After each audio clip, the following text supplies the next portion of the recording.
satu kesatuan. Kesatuan yang utuh, yaitu sehati sepikir, dalam satu kasih, satu jiwa, dan satu tujuan. Tujuan untuk apa? Kemuliaan Kristus. Hal yang kedua yang kita temukan di sini adalah apa, saudara? Soal kerendahan hati, humility. Saudara-saudara, di dalam ayat 3 itu dikatakan pada kita bersama kan kekecilan. Minta maaf ya. Jadi di situ dengan tidak mencari kepentingan diri sendiri atau puji-pujian yang sia-sia, sebaliknya hendaknya dengan rendah hati seorang menganggap yang lain lebih utama daripada dirinya sendiri. Itulah humility, kerendahan hati. Ayat yang ketiga dan ayat yang keempat. Saudara, kalau kita bicara kerendahan hati bagus ya, karena itu hebat. Tetapi tahukah saudara-saudara, kalau kita lihat latar belakangnya, jangan pernah lupa ini ditulis oleh Paulus pada masa Grego-Romawi. Nah, bagi orang-orang Romawi pada saat itu, orang yang rendah hati itu adalah orang yang apa dikatakan? Bodoh, orang yang penuh dengan kekalahan. Jadi dengan kata lain sebenarnya ini adalah semacam menangkal budaya saat itu, ya. Jadi counter gitu, saudara. Kalau orang-orang berpikir rendah hati, waduh itu adalah kebodohan. Rendah hati itu adalah sebuah hal yang tidak bisa diwujudkan, kalah. Nah, di sini Paulus menekankan hendaklah kita rendah hati mengatasi apa yang terjadi secara umum dalam dunia ini. Bapak Ibu Saudara yang kasih Tuhan, bukankah kita begitu ya saat ini ya? Kita dalam dunia sekarang sudah sekuler, dunia sudah semakin besar seperti ini, kita berpikir, oh bagaimana mungkin kita rendah hati? Kita pengen lebih diutamakan, kita pengen lebih populer, kita ingin lebih dikenal orang, dan kita tidak menunjukkan kerendahan hati kita di hadapan Tuhan. Yang kita lihat, dua hal utama kita perhatikan di sini. Dua landasan daripada nasihat daripada kerendahan hati. Apa saudara? Yang pertama saya mau katakan kepada kita bersama-sama adanya hal yang tersirat, yaitu teladan Paulus. Dan yang kedua adalah yang tersurat, yaitu teladan Yesus. Saya mau angkat saudara-saudara dua nasihat ini. Yang pertama secara tersirat Paulus mengatakan kita ini harus hidup dalam rendah hati. Perhatikan teladan yang sudah aku lakukan, yang Paulus kerjakan, saudara. Apa saudara-saudara yang kita lihat dari teladan Paulus ini? Kita memperhatikan saudara-saudara, yang pertama yang tersirat adalah apa? Itu saudara, ada nasihat. Ada nasihat, ini yang kita bisa perhatikan saudara-saudara. Apa saudara kita lihat nasihat di sini? Di sini nasihat itu menarik saudara. Dalam pasal 2 ini ayat 1 sampai 2. Kata nasihat itu pakai kata paraklesis. Kita tahu parakletos ya, penghiburnya nasihat. Apa sih maksudnya ini paraklesis? Ini siapa Paulus? Paulus itu adalah rasul, Paulus itu adalah orang yang utama, Paulus itu adalah para pemimpin pada waktu itu. Tapi perhatikan ketika dia menghadapi masalah, Paulus tidak bersikap sebagai orang yang atas ke bawah. Jadi bukan bicara soal wewenang, top down, dari atas perintah ke bawah, enggak saudara. Tapi di sini Paulus memakai kata paraklesis itu menarik sekali, yaitu bagaimana dia menasihati apa itu? Duduk sejajar, para di samping, lesis itu dan nasihat petunjuk itu. Jadi dia bukan bicara mengenai dari atas ke bawah. Ketika ada masalah muncul dengan sesama umat Tuhan kepada para orang-orang yang melayani, dia tidak berbicara engkau harus lakukan ini, engkau harus lakukan itu. Tapi Paulus bersikap sebagai seorang sahabat. Paulus bersikap sebagai seorang yang sejajar. Karena bukan kita seringkali tidak bisa lakukan ini, ya loh, kita tidak bisa lakukan ini. Artinya apa saudara? Kita seringkali menganggap saya lebih utama, saya menasihati kamu dengarkan saya. Sebagai seorang pendeta, bagaimana ketika kita bersikap terhadap jemaat-jemaat, dengan rekan-rekan majelis, dengan rekan-rekan pelayanan? Apakah kita bersikap seperti ini, memberi nasihat dalam konteks sebagai sahabat, paraklesis, di samping bersama, duduk sejajar dan memberikan hal yang indah? Saudara, ini yang kita bisa perhatikan dari apa yang dikemukakan oleh Paulus itu. Hal yang kedua yang kita temukan di dalam hal tersirat ini adalah apa, saudara? Di situ dikatakan seperti ini, ya, bahwa sempurnakanlah sukacitaku. Istilah dalam bahasa Inggrisnya apa? Complete. Lengkapi sukacitaku. Jadi artinya gini, saudara, Paulus itu mengatakan ini bukan ngomong, kamu bukan begini loh, saudara. Bukan dia merasa lebih hebat, bukan dia pengen dipuaskan ABS asal Bapak senang, bukan. Tapi karena kesejajaran. Jadi di sini ketika dibicara lengkapilah, puaskanlah, penuhkanlah sukacitaku, bukan dalam kata eksploitatif, bukan di dalam memerintah, bukan di dalam mengeksploitasi, saudara.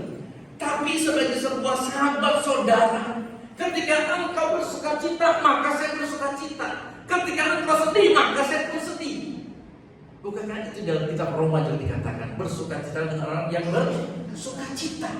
Makanya kita kan gini ya, bersukacita ketika orang sedih, bersedih ketika orang bersukacita. Itu yang terjadi dalam dunia ini, saudara-saudara. Nah, di sini Paulus mengatakan penuhkanlah sukacitaku, bukan dalam konteks untuk mengeksploitasi. Tapi bagaimana Paulus menekankan, ayo kita bersama sebagai keluarga dalam konteks ini. Kaki lebih tinggi, enggak, saudara, semua enggak.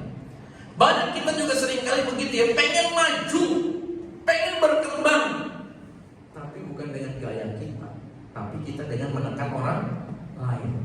Iya nggak, saudara? Banyak kita ini seringkali orang-orang dalam kehidupan dunia maju pakai ilmu silat, ilmu apa dia? Ilmu kodok melompat. Tahu nggak caranya kalau kodok melompat, Bobe? Kalau kodok itu, saya di Bandar Jaya suka ada badan kodok itu, gonggong melalui musim hujan. Saya lihat suka ada lompat, kodok itu lompat gitu, saudara. Kaki depannya itu kecil gitu, lalu lumbang, lalu kaki belakangnya lompat gitu. Itu kodok lompat. Banyak orang pengen maju seperti itu pakai ilmu silat kodok lompat. Mau maju, nyembah ke atas, sikut samping, injak bawah, itulah kodok, saudara. Banyak kita sekali begitu.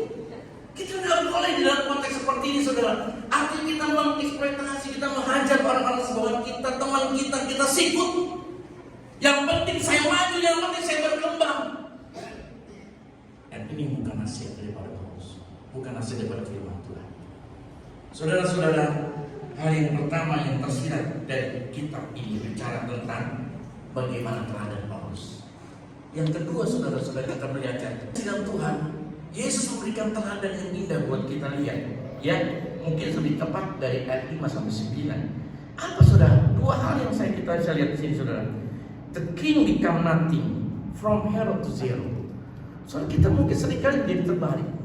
Kita pengennya menjadi hero, betul nggak, saudara? Kita pengen menjadi yang utama. Sekarang nih, waduh, zaman medsos. Setiap hari kita sibuk melihat. Waduh, kita pasang WA story. Siang, udah berapa yang lihat ya? Udah cek, udah berapa yang like ya? Udah berapa? Kita sedih kalau kita kok cuma sedikit amat ya. Jadi seolah kita pengen menjadi utama, saudara. Kita tidak bisa menjadi nothing seperti itu. Tapi perhatikan bagaimana kerendahan hati Yesus tersurat di sini, saudara.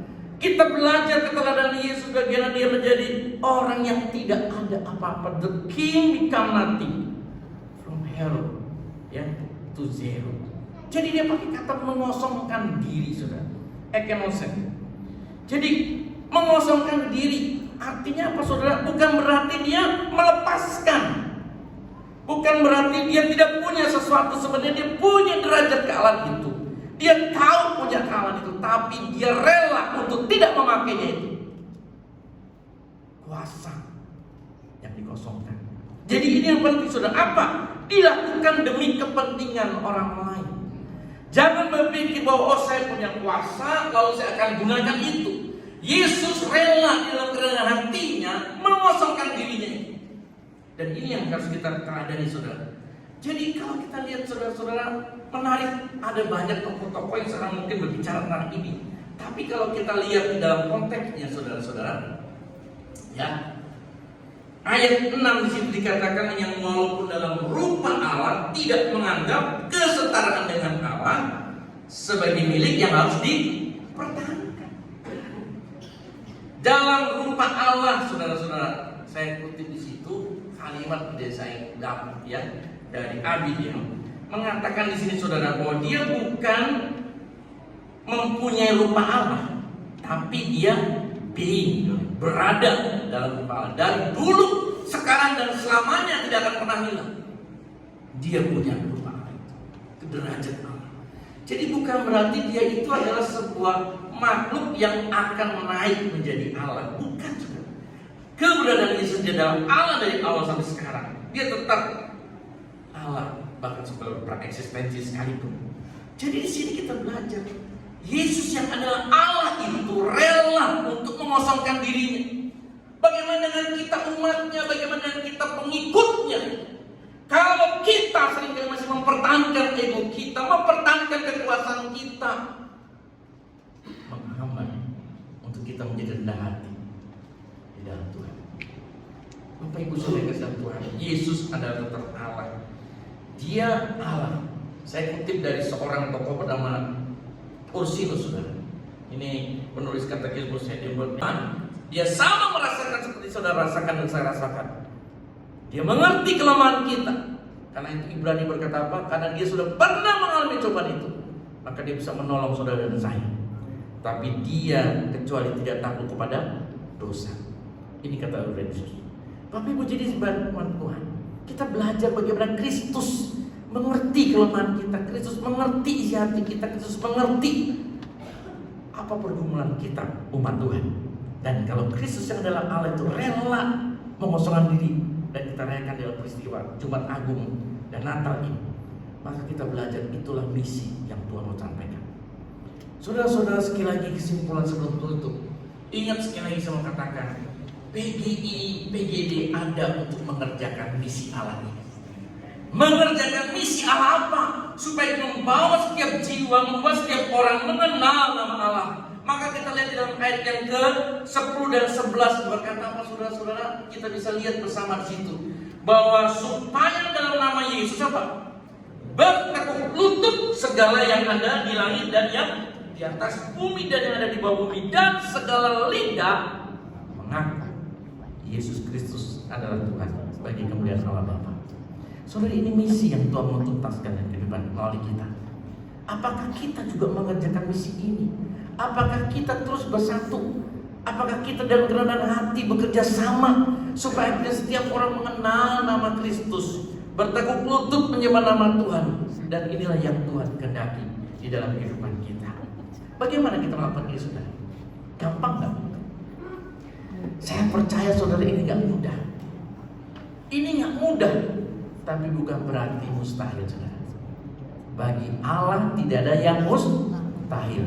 Lukas 1 ayat yang ke-37. Itu bagi Allah. Bagaimana dengan kita? Markus 9 ayat 23 berkata apa? Bagi orang yang percaya tidak ada yang mustahil. Allah sanggup memberikan teladan buat kita. Kita bisa melakukan itu dengan baik. Lalu bagaimana kita melakukannya, saudara? Jangan lupa latihanlah secara rohani. Saudara-saudara, kita perlu latihan rohani apa? Seringkali kita memandang kepada Tuhan terus. Betul, kita memandang kepada Tuhan, kepada salib Kristus. Tapi saya mau ajak kepada kita untuk belajar latihan rohani sebagai penutup. Apa, saudara-saudara? Perhatikan ini, ya. Bagaimana kita perlu juga sekali waktu memperhatikan kepada diri kita sendiri. Ayat yang 3 dan yang 4. Memperhatikan diri kita sendiri. Kita punya kelemahan apa? Kita punya keterbatasan apa? Kita punya hal-hal yang mungkin menghambat pekerjaan Tuhan apa? Ketika kita mungkin merasa lemah, ketika kita terus mungkin merasakan tidak sanggup, lihat arah panahnya. Perhatikan kepada salib Kristus yang memberikan kemampuan itu. Dan saudara, ketika kita sudah hidup di dalam salib Kristus, terus kita berintrospeksi, terus kita berefleksi. Bagaimana kita terus bersinergi, memperhatikan diri kita, memperhatikan kepada salib Kristus. Saudara, tidak ada yang utama dalam kehidupan kita, tapi kita adalah agen-agen kerajaan Allah untuk memancarkan kemuliaan bagi nama Tuhan.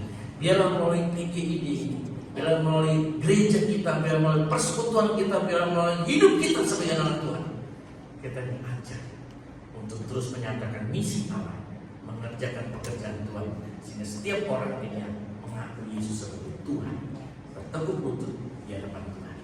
Nama Tuhan dimuliakan dalam kita. Biarlah kita memiliki karakter Kristus, memiliki kesatuan, memiliki keberadaan hati kita untuk terus mengerjakan misi Allah. Mari kita berdoa bersama.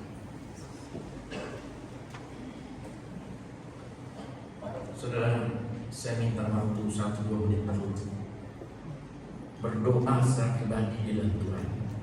Sambil mari kita nyanyi pujian tadi, menjadi tekad kita untuk menyenangkan hati Tuhan. Mari kita refleksi diri kita. Mari kita periksa diri kita. Apakah kita sudah menjadi pribadi yang sudah menyenangkan hati Tuhan?